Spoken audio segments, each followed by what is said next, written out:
The Three Little Rabbits. Once upon a time, there lived three little rabbits with their mother.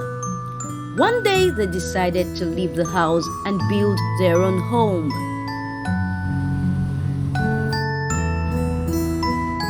The first rabbit met a farmer pushing a wagon full of straw.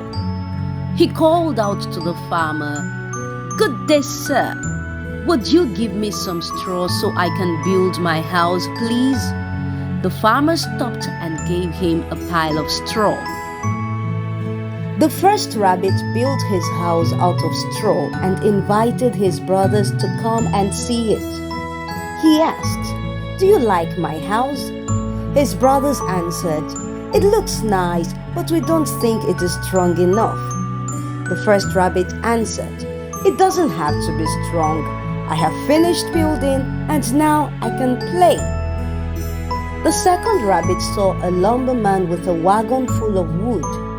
He shouted at him and said, "Would you give me some wood so I could build myself a fine house?" The lumberman stopped and gave him a pile of wood. The second rabbit built his house out of the wood and invited his two brothers to come and see it. "Do you like my house?" he asked. The two rabbits replied, "It looks very nice, but we don't think it is very strong." "It doesn't have to be very strong," said the second rabbit. "I have finished building and now I can play." The third rabbit saw a carpenter pushing a wagon of bricks on the road. He ran towards the carpenter and shouted, "Hello, sir. Would you please give me some bricks to build my house?" The carpenter stopped and gave the third rabbit some bricks. The third rabbit built his house of bricks. Then he invited his brothers to see the house. "Do you like my house?" he asked. They looked at the house and said, "It looks attractive and strong, but it took you so long to finish. You barely had time to play." The third rabbit answered, "Sometimes work is more important than play." Winter came and a big hungry wolf came to the house of the three rabbits. When he got to the house of straw of the first rabbit, he said, "Little rabbit, let me in." The first rabbit replied, "No, you can't come in. Not by the hair of my chinny chin chin."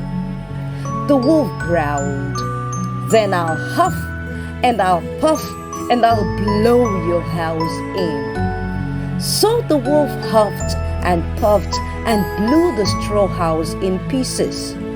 The poor rabbit raced to the second rabbit's house.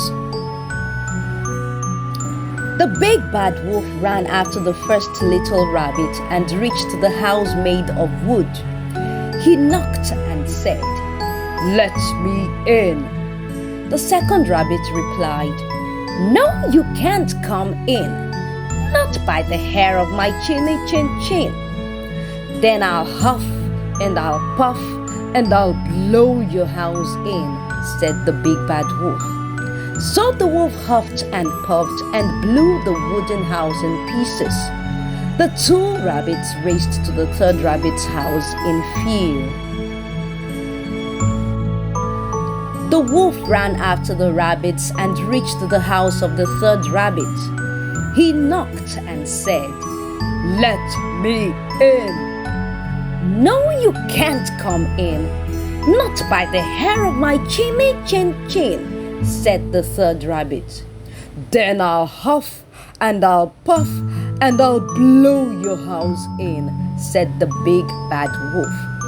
The wolf huffed and puffed and puffed, but couldn't blow down the brick house.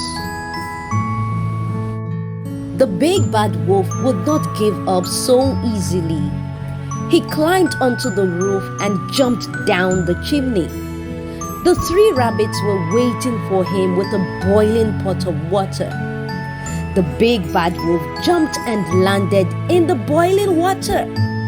He shouted, "Ouch!" He immediately raced out of the house and was never seen again. The three rabbits came out laughing and dancing round the brick house. The end.